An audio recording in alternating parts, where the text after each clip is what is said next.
ವೀಕ್ಷಕ ಬಾಂಧವರೇ, ನಿಮಗೆಲ್ಲರಿಗೂ ಹೃದಯಪೂರ್ವಕವಾದ ವಂದನೆಗಳು. ದೇವರ ವಾಕ್ಯಗಳನ್ನು ಆಳವಾಗಿ ಅಭ್ಯಾಸ ಮಾಡುತ್ತಾ ನಾವು ಮುಂದೆ ಸಾಗುತ್ತಾ ಇದ್ದೇವೆ. ಅಧ್ಯಯನವು ತಮ್ಮೆಲ್ಲರ ಜೀವಿತಕ್ಕೆ ಬಹಳ ಆಶೀರ್ವಾದವನ್ನು ತಂದಿರುತ್ತದೆ ಎಂಬುದಾಗಿ ನಾವು ನಂಬುತ್ತೇವೆ. ಪ್ರಿಯರೇ, ನೀವು ಹೊಂದಿಕೊಂಡಂತ ಆತ್ಮಿಕ ಆಶೀರ್ವಾದಗಳನ್ನು ಕರೆ ಮಾಡಿ ನಮಗೆ ತಿಳಿಯಪಡಿಸಿರಿ. ಇಂದು ನಾವು ಆದಿಕಾಂಡ ಪುಸ್ತಕದ 21ನೇ ಅಧ್ಯಾಯದ ಧ್ಯಾನಕ್ಕೆ ಬಂದಿದ್ದೇವೆ. ದೇವರು ವಾಗ್ದಾನ ಮಾಡಿದ ಮಗನಾದ ಇಸಾಕನ ಜನನ, ಅಬ್ರಹಾಮನು ಹಾಗರಳನ್ನು ಮನೆಯಿಂದ ಹೊರಗೆ ಕಳಿಸಿದ್ದು, ಯೇಸು ಕ್ರಿಸ್ತನು ಹಾಗೂ ಇಸಾಕನ ಜನನದ ಬಗ್ಗೆ ಇರುವಂತ ಹೋಲಿಕೆಗಳನ್ನು, ಇವುಗಳ ಬಗ್ಗೆ ಬಹು ಆಳವಾದ ಸತ್ಯವನ್ನು ನಾವು ಅರಿತುಕೊಳ್ಳೋಣ. ದೇವರು ನಮ್ಮ ಸಂಗಡ ಮಾತನಾಡುವಾಗ ಆತನ ಮಾತಿಗೆ ವಿಧೇಯರಾಗಿ ನಮ್ಮ ಜೀವಿತದಲ್ಲಿ ಸತ್ಯವನ್ನು ಅನುಸರಿಸಿ ನಡೆಯೋಣ. ಬನ್ನಿರಿ, ಇಂದಿನ ಧ್ಯಾನವನ್ನು ಪ್ರಾರ್ಥನಾಪೂರ್ವಕವಾಗಿ ಪ್ರಾರಂಭಿಸೋಣ.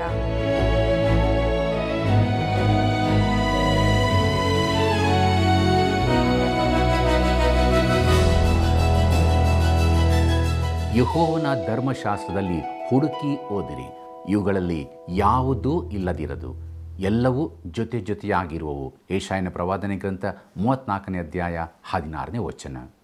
ಪ್ರೀತಿಯುಳ್ಳ ವೀಕ್ಷಕ ಬಾಂಧವರೇ, ಸತ್ಯವೇದ ಅಧ್ಯಯನ ಕಾರ್ಯಕ್ರಮಕ್ಕೆ ಪ್ರೀತಿಯಿಂದ ಸ್ವಾಗತಿಸ್ತೇನೆ. ದೇವರು ಕೊಟ್ಟಂಥ ಅಮೂಲ್ಯವಾದ ಅವಕಾಶಕ್ಕಾಗಿ ದೇವರಿಗೆ ಸ್ತೋತ್ರ ಸಲ್ಲಿಸೋಣ. ಆತನ ವಾಕ್ಯ ಧ್ಯಾನದಲ್ಲಿ ನಾವು ಮುಂದೆ ಸಾಗುತ್ತಾ ಇದ್ದೇವೆ. ಅನೇಕ ದೇವರ ಮಕ್ಕಳೆನಿಸಿಕೊಳ್ಳುವವರು ತಮ್ಮ ಜೀವಿತಗಳಲ್ಲಿನ ಪಾಪದೊಂದಿಗೆ ವ್ಯವಹರಿಸದೆ ಹೋಗುವುದರಿಂದ ಅವರಿಗೆ ಬರಬೇಕಾದ ಆಶೀರ್ವಾದವು ತಡೆಯಲ್ಪಟ್ಟಿರುತ್ತದೆ. ಆದಿಕಾಂಡ ಪುಸ್ತಕದ 20ನೇ ಅಧ್ಯಾಯದ ಮೂಲಕ ನಾವು ತಿಳಿದುಕೊಂಡ ಪ್ರಚಂಡವಾದ ಆತ್ಮಿಕ ಪಾಠವು ಇದೇ ಆಗಿರುತ್ತದೆ. ಈಗ ನಾವು ಆದಿಕಾಂಡ ಪುಸ್ತಕದ 21ನೇ ಅಧ್ಯಾಯದ ಕಡೆಗೆ ನಮ್ಮ ಗಮನವನ್ನು ಹರಿಸೋಣ. ಪ್ರಿಯರೇ, ಈ ಅಧ್ಯಾಯದ ಮುಖ್ಯ ಪ್ರಸ್ತಾಪವು ಇಸಾಕನ ಜನನ, ಹಾಗರಳನ್ನು ಇಸ್ಮಾಯಿಲನನ್ನು ಹೊರಹಾಕಿದ್ದು, ಬೇರ್ಷೆಬದಲ್ಲಿ ಅಬ್ರಹಾಮ ಮತ್ತು ಅಬಿಮೆಲೆಕನು ಎಂಬುದೇ. ಅಬ್ರಹಾಮ ಮತ್ತು ಸಾರಳಿಗೆ ಇಸಾಕನು ಹುಟ್ಟುವುದಕ್ಕಿಂತ ಮುಂಚೆ ಅವರು ತಮ್ಮ ಜೀವಿತದಲ್ಲಿನ ಪಾಪದಲ್ಲಿ ವ್ಯವಹರಿಸದೆ ಅದನ್ನು ಅರಿಕೆ ಮಾಡಿ ಬಿಟ್ಟು ಬಿಡಬೇಕಾಗಿತ್ತು ಎಂಬುದನ್ನು ನಾವು ನೋಡಿಕೊಂಡಿದ್ದೇವೆ. ಈಗ 21ನೇ ಅಧ್ಯಾಯದಲ್ಲಿ ಇಸಾಕನ ಜನನವನ್ನು ಕುರಿತು ನಾವು ನೋಡಲಿದ್ದೇವೆ. ಆದಿಕಾಂಡ ಪುಸ್ತಕ 21ನೇ ಅಧ್ಯಾಯ ಮೊದಲಿನ 2 ವಚನಗಳನ್ನು ಗಮನಿಸಿರಿ. ಯೆಹೋವನು ತಾನು ಹೇಳಿದಂತೆಯೇ ಸಾರಳ ಮೇಲೆ ದಯವಿಟ್ಟು ಆಕೆ ಕೊಟ್ಟ ಮಾತನ್ನು ನೆರವೇರಿಸಿದನು. ಹೇಗೆಂದರೆ, ಸಾರಳು ಬಸುರಾಗಿ ದೇವರು ಮೊದಲು ಸೂಚಿಸಿದ ಕಾಲದಲ್ಲಿ ಅಬ್ರಹಾಮನಿಂದ ಅವನ ಮುಪ್ಪಿನಲ್ಲೇ ಮಗನನ್ನು ಹೆತ್ತಳು ಎಂಬುದೇ. ಪ್ರಿಯರೇ, ಇಸಾಕನ ಜನನ ಮತ್ತು ಯೇಸು ಕ್ರಿಸ್ತನ ಜನನದ ನಡುವೆ ಬಹು ಎದ್ದು ಕಾಣುವ ಹೋಲಿಕೆ ಇರುವುದನ್ನು ನಾವು ಗಮನಿಸುತ್ತೇವೆ. ಯೇಸು ಕ್ರಿಸ್ತನು ಬರುವುದಕ್ಕಿಂತ ಮುಂಚೆ ಮಾನವ ಕುಲದ ಮುಂದೆ ಈ ಶ್ರೇಷ್ಠ ಸತ್ಯವನ್ನು ಇರಿಸುವುದಕ್ಕಾಗಿ ಇಸಾಕನ ಜನನವು ಕೊಡಲ್ಪಟ್ಟಿರುತ್ತದೆ ಎಂದು ನಾನು ನಂಬುತ್ತೇನೆ. ದೇವರು ವಾಗ್ದಾನ ಮಾಡಿದ ನೇಮಕವಾದ ಸಮಯದಲ್ಲಿ ಇಸಾಕನು ಹುಟ್ಟಿದನು ಮತ್ತು ಪೌಲನು ಗಲಾತ್ಯದವರಿಗೆ ಬರೆದ ಪತ್ರಿಕೆ 4ನೇ ಅಧ್ಯಾಯ 4ರಲ್ಲಿ ಹೀಗೆ ಹೇಳುತ್ತಾನೆ. ಹೇಗೆಂದರೆ, ಆದರೆ ಕಾಲವು ಪರಿಪೂರ್ಣವಾದಾಗ ದೇವರು ತನ್ನ ಮಗನನ್ನು ಕಳುಹಿಸಿಕೊಟ್ಟನು, ಧರ್ಮಶಾಸ್ತ್ರಾಧೀನರಾದವರನ್ನು ವಿಮೋಚಿಸಬೇಕೆಂತಲೂ ಪುತ್ರರ ಪದವಿಯನ್ನು ನಮಗೆ ದೊರಕಿಸಬೇಕೆಂತಲೂ ಆತನು ಸ್ತ್ರೀಯಲ್ಲಿ ಹುಟ್ಟಿದವನಾಗಿ ಧರ್ಮಶಾಸ್ತ್ರಾಧೀನನಾಗಿ ಬಂದನು ಎಂಬುದೇ. ಪ್ರಿಯರೇ, ಆದಿಕಾಂಡ ಪುಸ್ತಕ 21ನೇ ಅಧ್ಯಾಯ 3ನೇ ವಚನದಿಂದ 7ನೇ ವಚನದವರೆಗೆ ನನ್ನೊಂದಿಗೆ ಗಮನಿಸಿರಿ. ಅಲ್ಲಿ ನಾವು ನೋಡುವುದೇನೆಂದರೆ, ಅಬ್ರಹಾಮನು ಸಾರಳಲ್ಲಿ ತನ್ನಿಂದ ಹುಟ್ಟಿದ ಮಗನಿಗೆ ಇಸಾಕನೆಂದು ಹೆಸರಿಟ್ಟು 8ನೆಯ ದಿನದಲ್ಲಿ ದೇವರ ಅಪ್ಪಣೆಯ ಮೇರೆಗೆ ಸುನ್ನತಿ ಮಾಡಿದನು. ಇಸಾಕನು ಹುಟ್ಟಿದಾಗ ಅಬ್ರಹಾಮನು 100 ವರ್ಷದವನಾಗಿದ್ದನು. ಸಾರಳು, ದೇವರು ನನ್ನನ್ನು ನಗುವಂತೆ ಮಾಡಿದ್ದಾನೆ, ಕೇಳುವವರೆಲ್ಲರೂ ನನ್ನೊಡನೆ ನಗುವರು. ಸಾರಳು ಮಕ್ಕಳಿಗೆ ಮೊಲೆ ಕುಡಿಸುವಳೆಂದು ಯಾರಾದರೂ ಅಬ್ರಹಾಮನಿಗೆ ಹೇಳುತ್ತಿದ್ದಾರೋ? ಆದರೂ ಅವನ ಮುಪ್ಪಿನಲ್ಲೇ ಅವನಿಗೆ ಮಗನನ್ನು ಹೆತ್ತಿದ್ದೇನಷ್ಟೇ ಎಂದು ಹೇಳಿಕೊಂಡಳು ಎಂಬುದೇ. ಪ್ರಿಯರೇ, ಈ ವಾಕ್ಯ ಭಾಗದಲ್ಲಿ ನಾವು ಬಿಗಿಯಾಗಿ ಹಿಡಿದುಕೊಳ್ಳಬೇಕಾದ ಕೆಲವು ಗಮನಾರ್ಹವಾದ ಸತ್ಯತೆಗಳು ಕೊಡಲ್ಪಟ್ಟಿರುತ್ತವೆ. ಮೊಟ್ಟ ಮೊದಲನೇದಾಗಿ ಈಸಾಕನ ಜನನವು ಅದ್ಭುತವಾದ ಜನನವಾಗಿತ್ತು. ಅದು ಪ್ರಕೃತಿಗೆ ವಿರೋಧಾತ್ಮಕವಾಗಿತ್ತು. ಅಪೊಸ್ತಲನಾದ ಪೌಲನು ರೋಮಾಪುರದವರಿಗೆ ಬರೆದ ಪತ್ರಿಕೆ 4ನೇ ಅಧ್ಯಾಯ 19ರಲ್ಲಿ ಅಬ್ರಹಾಮನು ತನ್ನ ದೇಹವು ಆಗಲೇ ಮೃತಪ್ರಾಯವಾಯಿತೆಂದು, ಸಾರಳಿಗೆ ಗರ್ಭಕಾಲ ಕಳೆದು ಹೋಯಿತೆಂದು ಯೋಚಿಸಿದ್ದಾಗ್ಯೂ ಎಂಬುದಾಗಿ ಬರೆಯುತ್ತಾನೆ. ಪ್ರಿಯರೇ, ಮರಣದಿಂದ ದೇವರು ಜೀವವನ್ನು ತರುತ್ತಾನೆ. ಇದು ಅದ್ಭುತವಾದ ಜನನವಾಗಿದೆ. ಈ ಲೋಕದಲ್ಲಿ ಯೇಸು ಕ್ರಿಸ್ತನ ಅತೀವ ಜೈವಿಕ ಜನನವನ್ನು ಯಾವುದೋ ಒಂದು ಹೊಸತೆಂದು ಮಿಂಚಿನೋಪಾದಿಯಲ್ಲಿ ದೇವರು ತರಲಿಲ್ಲ ಎಂಬುದಾಗಿ ನಮ್ಮ ಗಮನವನ್ನು ಅದರ ಮೇಲೆ ಹರಿಸಬೇಕು. ಆತನು ಅದಕ್ಕೋಸ್ಕರ ಜನರನ್ನು ಸಿದ್ಧ ಮಾಡಲು ಆರಂಭಿಸಿದನು. ಆದ್ದರಿಂದಲೇ ಪ್ರಿಯರೇ, ಬಹು ಹಿಂದೆಯೇ ಈಸಾಕನ ಜನನದಲ್ಲಿ ನಾವು ಅದ್ಭುತ ಜನನವನ್ನು ಕಾಣುವಂಥದ್ದಾಗುತ್ತೇವೆ. ದೇವರು ಅಬ್ರಹಾಮ ಮತ್ತು ಸಾರ ಈ ಇಬ್ಬರೊಂದಿಗೂ ವ್ಯವಹರಿಸಬೇಕಾಗಿತ್ತು ಎಂಬುದನ್ನು ಸಹ ನಾವು ಇಲ್ಲಿ ನೋಡುತ್ತೇವೆ. ಮಗನನ್ನು ಪಡೆಯುವುದು ಅಸಾಧ್ಯವಾಗಿದೆ ಮತ್ತು ಅದರ ಕುರಿತು ತಮ್ಮಿಂದ ಯಾವುದೊಂದನ್ನೂ ಮಾಡಲಿಕ್ಕಾಗುವುದಿಲ್ಲ ಎಂಬುದನ್ನು ಅವರು ಗ್ರಹಿಸಿಕೊಳ್ಳಬೇಕಾಗಿತ್ತು. ಅಬ್ರಹಾಮನು 100 ವರ್ಷದವನಾಗಿದ್ದಾನೆ ಮತ್ತು ಸಾರಳು 90 ವರ್ಷದವಳಾಗಿದ್ದಾಳೆ. ಇದನ್ನೇ ಬೇರೆ ಮಾತಿನಲ್ಲಿ ಹೇಳುವುದಾದರೆ, ಈಸಾಕನ ಜನನದಲ್ಲಿ ತಾವು ಏನನ್ನೂ ಮಾಡಬೇಕಾಗಿರುವುದಿಲ್ಲ ಎಂಬುದೇ. ಮುಂದಕ್ಕೆ ನೋಡೋಣ. ಆದಿಕಾಂಡ ಪುಸ್ತಕ 21ನೇ ಅಧ್ಯಾಯ 8ನೇ ವಚನವನ್ನು ನೋಡೋಣ. ಆ ಕೂಸು ಬೆಳೆದು ಮೊಲೆ ಬಿಟ್ಟಿತು. ಈಸಾಕನು ಮೊಲೆ ಬಿಟ್ಟ ದಿನದಲ್ಲಿ ಅಬ್ರಹಾಮನು ದೊಡ್ಡ ಔತಣವನ್ನು ಮಾಡಿಸಿದನು ಎಂಬುದೇ. ಪ್ರಿಯರೇ, ನಾವು ಇದೀಗ ಓದಿದಂಥ ವಾಕ್ಯ ಭಾಗದ ಮೂಲಕ ನಾವು ತಿಳಿದುಕೊಳ್ಳುವುದೇನೆಂದರೆ, ಚಿಕ್ಕ ಕೂಸಾದ ಈಸಾಕನು ಒಂದಾನೊಂದು ದಿನ ತನ್ನ ತಾಯಿಯ ಹಾಲು ಕುಡಿಯುವುದನ್ನು ಬಿಡಬೇಕಾಗಿ ಬಂತು. ಇದು ನಮ್ಮೆಲ್ಲರ ಜೀವಿತಗಳಲ್ಲಿಯೂ ಸಂಭವಿಸಿದಂಥ ಸಂಗತಿಯಾಗಿದೆ ಅಲ್ಲವೇ? ಆದರೆ ಇದರ ಹಿಂದೆ ಒಂದು ಶ್ರೇಷ್ಠವಾದ ಆತ್ಮಿಕ ಪಾಠವು ಅಡಗಿರುವುದನ್ನು ನಾವು ಇಲ್ಲಿ ಗಮನಿಸಬೇಕಾಗಿದೆ. ಪೇತ್ರನು ಹೇಳುತ್ತಾನೆ ತನ್ನ ಮೊದಲನೇ ಪತ್ರಿಕೆ 2ನೇ ಅಧ್ಯಾಯ 2ನೇ ವಚನದಲ್ಲಿ. ಅಲ್ಲಿ ಹೀಗೆ ನೋಡುತ್ತೇವೆ, ಹೇಗೆಂದರೆ ಎಲ್ಲ ಥರದ ನಿಂದೆಯನ್ನು ವಿಸರ್ಜಿಸಿ ಹಸು ಮಕ್ಕಳಂತೆ ಪಾರಮಾರ್ಥಿಕವಾದ ಶುದ್ಧ ಹಾಲನ್ನು ಬಯಸಿರಿ, ಅದರಿಂದ ಬೆಳೆಯುತ್ತಾ ರಕ್ಷಣೆಯನ್ನು ಹೊಂದುವಿರಿ ಎಂಬುದೇ. ಒಬ್ಬಳು ತಾಯಿಯು ತೊಟ್ಟಿಲಿನಲ್ಲಿರುವ ಪುಟ್ಟ ಮಗುವಿಗೆ ಬಾಟಲಿಯನ್ನು ಸಿದ್ಧಪಡಿಸುತ್ತಿರುವಾಗ ಮಗುವಿನ ಇಡೀ ದೇಹದಲ್ಲಿ ಎಲ್ಲವೂ ಕೆಲಸ ಮಾಡುತ್ತದೆ. ಅದು ತನ್ನ ಪಾದಗಳನ್ನು ಗಾಳಿಯಲ್ಲಿ ಮೇಲಕ್ಕೆತ್ತಿ, ತನ್ನ ಕೈಗಳನ್ನು ಮೇಲಕ್ಕೆತ್ತಿ ಮತ್ತು ಅದು ತನ್ನ ಧ್ವನಿಯ ಮೇಲ್ಭಾಗದಲ್ಲಿ ಕೂಗುತ್ತದೆ. ಅದು ತನ್ನ ಬಾಟಲಿಯನ್ನು ಬಯಸುತ್ತದೆ ಎಂದು. ಅದರಂತೆ ಪ್ರಿಯರೇ, ನವಜಾತ ಶಿಶುಗಳಂತೆ ನಾವು ಬೆಳೆಯಲು ವಾಕ್ಯದ ಯಥಾರ್ಥವಾದ ಹಾಲನ್ನು ಯಾವಾಗಲೂ ಬಯಸಬೇಕು. ದೇವರ ರಾಜ್ಯದಲ್ಲಿ ನೂತನವಾಗಿ ಹುಟ್ಟಿ ಹಸು ಕೂಸುಗಳಂತೆ ದೇವರ ವಾಕ್ಯದ ಹಾಲನ್ನು ಬಯಸುವ ಹಸಿವೆಯನ್ನು ಹೊಂದಿರುವುದು ಅದ್ಭುತಕರವಾಗಿದೆ. ನಾವು ಹೀಗೆ ಮಾಡುತ್ತಾ ಇದ್ದೇವೆಯೋ? ಮಾಡಲೇಬೇಕು ಪ್ರಿಯರೇ. ಆತ್ಮಿಕ ಬೆಳವಣಿಗೆಗಾಗಿ ದೇವರ ವಾಕ್ಯವನ್ನು ಹಾಲಿನೋಪಾದಿಯಲ್ಲಿ ನಾವು ಬಯಸಬೇಕು. ಇಬ್ರಿಯರಿಗೆ ಬರೆದ ಪತ್ರಿಕೆ 5ನೇ ಅಧ್ಯಾಯ 13-14ನೇ ವಚನಗಳಲ್ಲಿ ದೇವರ ಎಚ್ಚರಿಕೆ ಮಾತುಗಳನ್ನು ಹೀಗೆ ನೋಡುತ್ತೇವೆ. ಹಾಲು ಬೇಕಾದವನು ಕೂಸಿನಂತಿದ್ದು ನೀತಿವಾಕ್ಯದಲ್ಲಿ ಅನುಭವವಿಲ್ಲದವನಾಗಿದ್ದಾನೆ.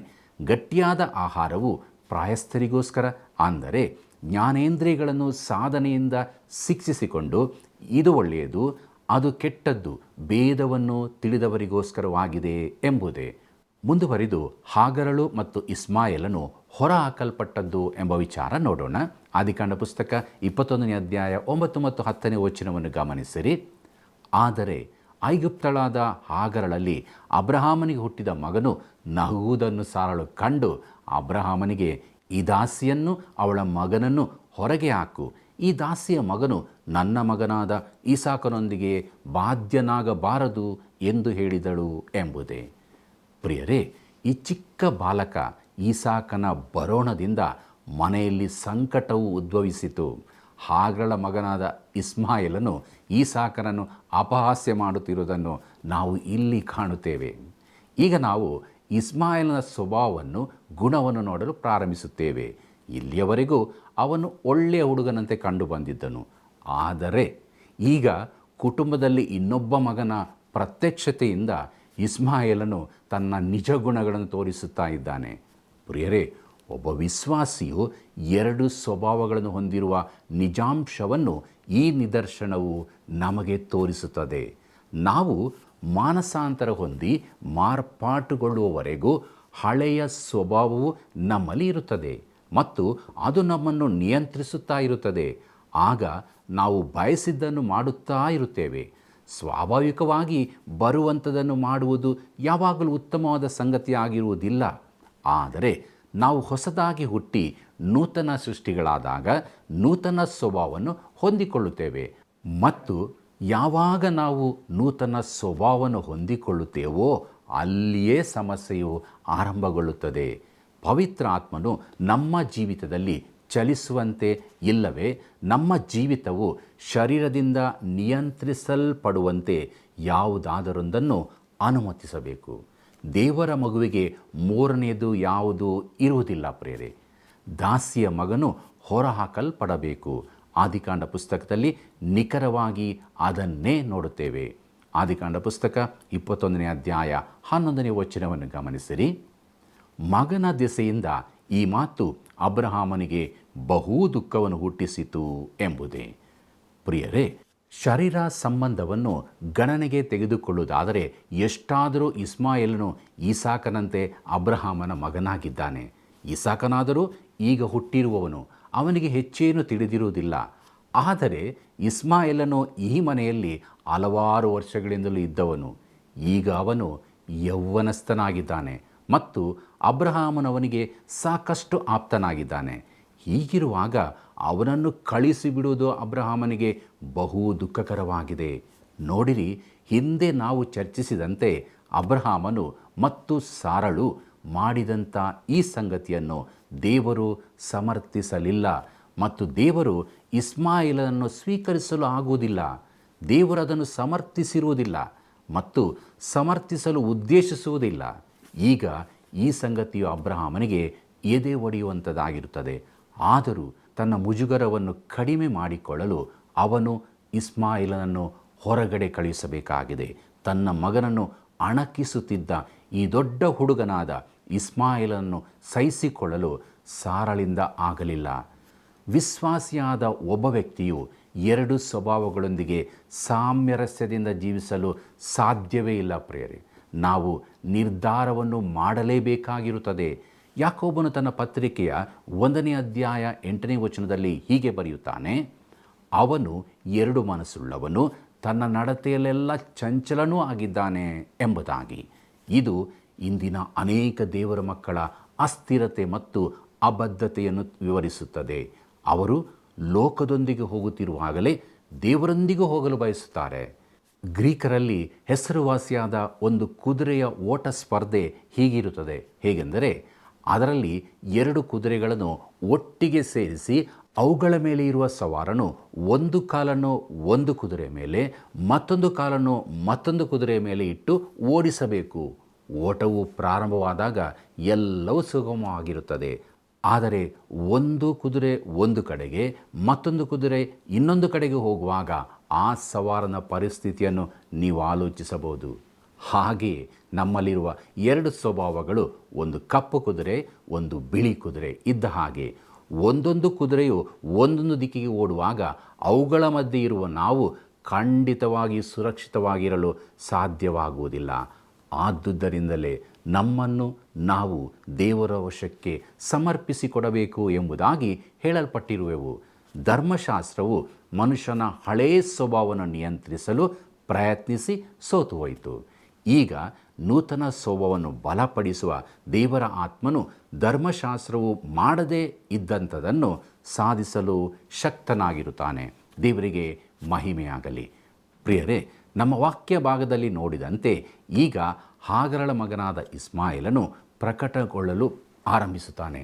ಇದೇ ಸ್ವಭಾವವನ್ನು ಅವನ ಜನಾಂಗದಲ್ಲಿಯೂ ಅವನಿಂದ ಹುಟ್ಟಿದ ರಾಷ್ಟ್ರದಲ್ಲಿಯೂ ನಾವು ನೋಡಬಹುದು. ಶತಮಾನಗಳಿಂದಲೂ ಇದುವೇ ಅವನ ಚಿತ್ರಣವಾಗಿರುತ್ತದೆ.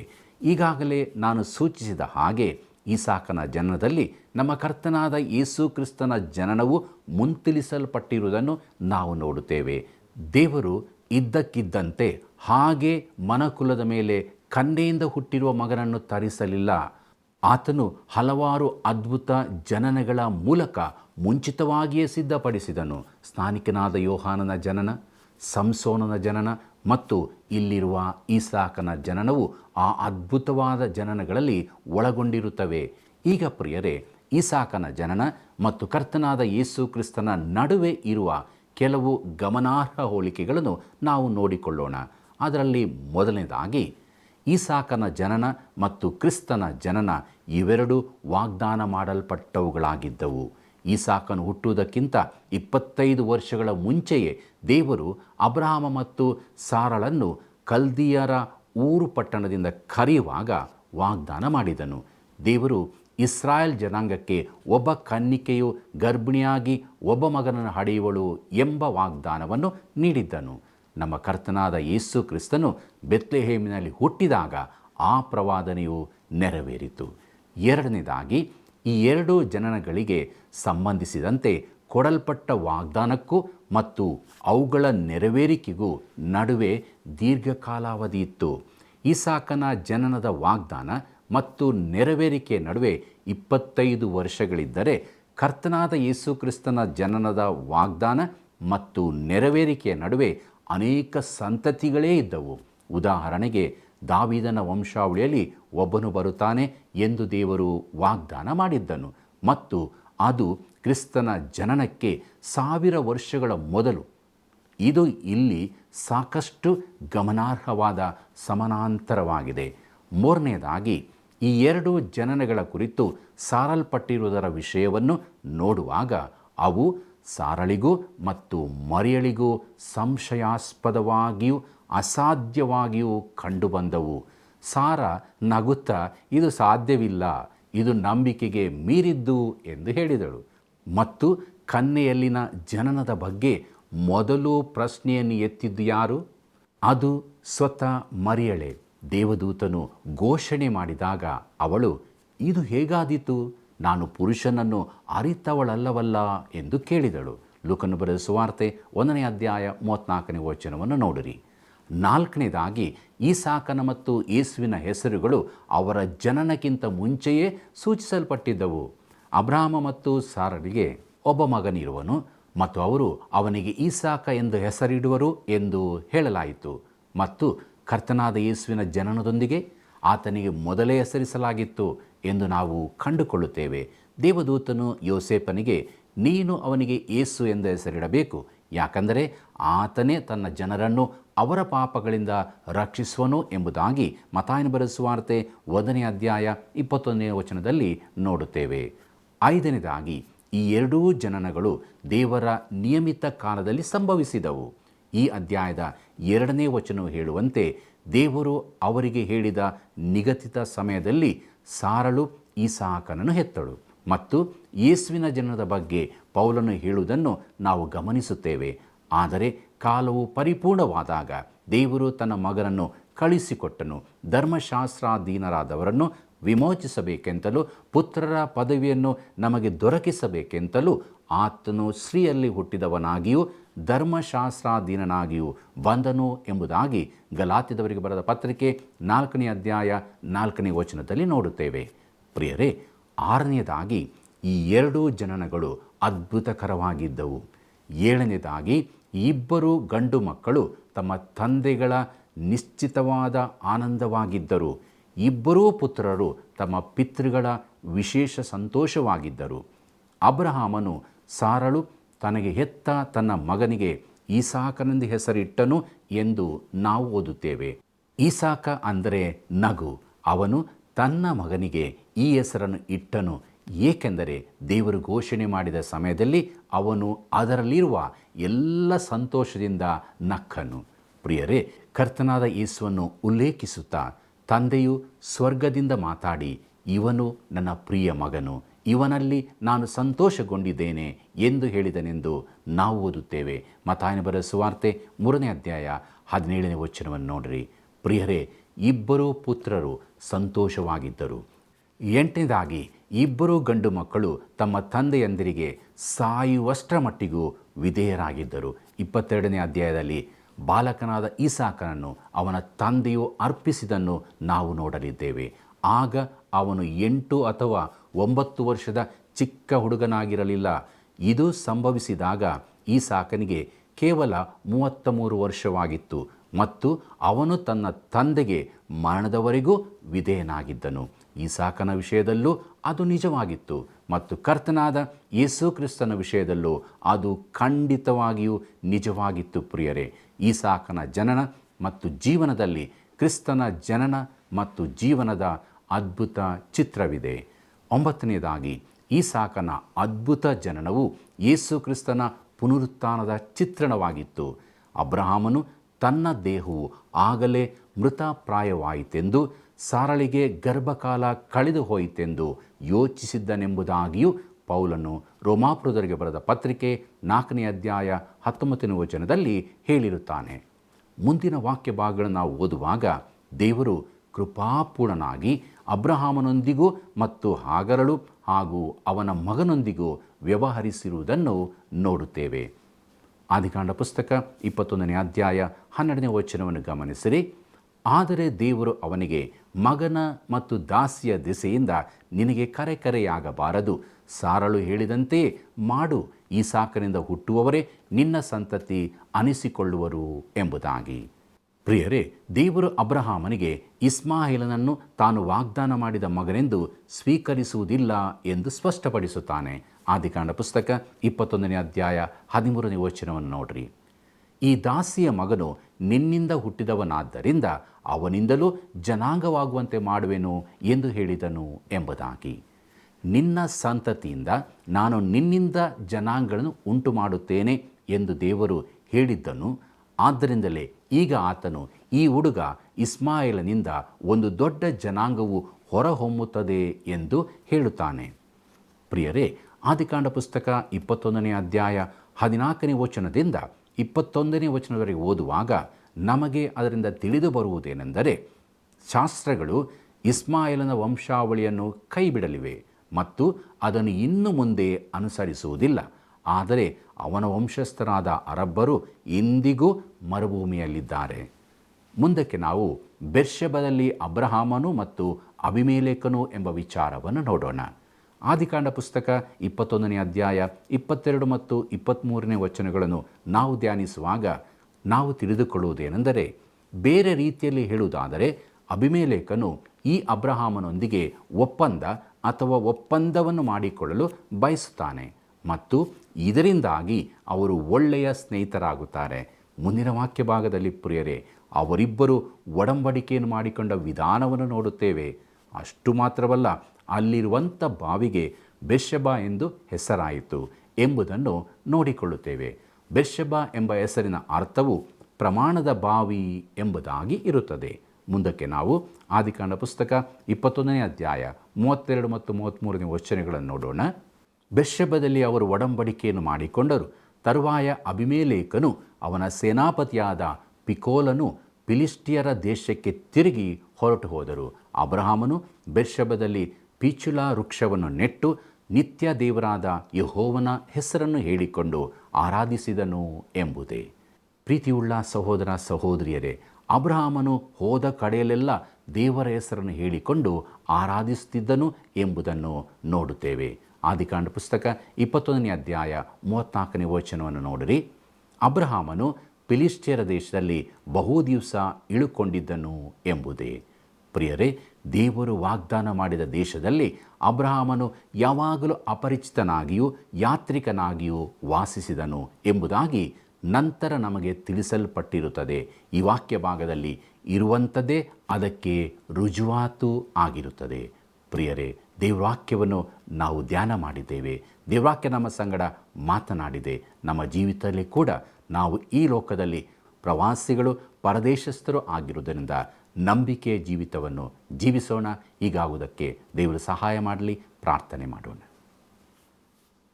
ನಂಬಿಕೆಯನ್ನು ಹುಟ್ಟಿಸುವನು ಪೂರೈಸುವನು ಆಗಿರುವಂಥ ನಮ್ಮ ರಕ್ಷಕನಾದ ಯೇಸು ಸ್ವಾಮಿಯಲ್ಲಿ ತಂದೆಯಾದ ದೇವರೇ, ನೀನು ಕೊಟ್ಟಂಥ ಈ ಜೀವಿತದಲ್ಲಿ, ಈ ಲೋಕದಲ್ಲಿ ನಾವು ಜೀವಿಸುವಾಗ ನಿಜವಾಗಿ ನಾವು ಈ ಲೋಕದವರಲ್ಲ ಎಂಬುದಾಗಿ ಅರಿತವರಾಗಿ ಪರಲೋಕ ಭಾವದವರಾಗಿ ಜೀವಿಸುವುದಕ್ಕೆ ನಮಗೆ ಸಹಾಯ ಮಾಡು.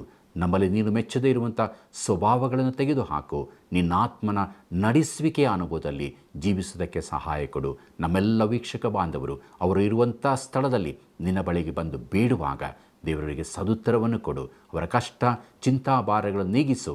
ಅವರಿಗೆ ಬೇಕಾದ ದಿವ್ಯ ಸಮಾಧಾನ, ಆರೋಗ್ಯ, ಕೃಪೆಯನ್ನು ಕೊಟ್ಟು ನಡೆಸು. ಯೇಸುವಿನ ನಾಮದಲ್ಲಿ ಬೇಡಿದೆವು ತಂದೆಯೇ, ಆಮೆನ್.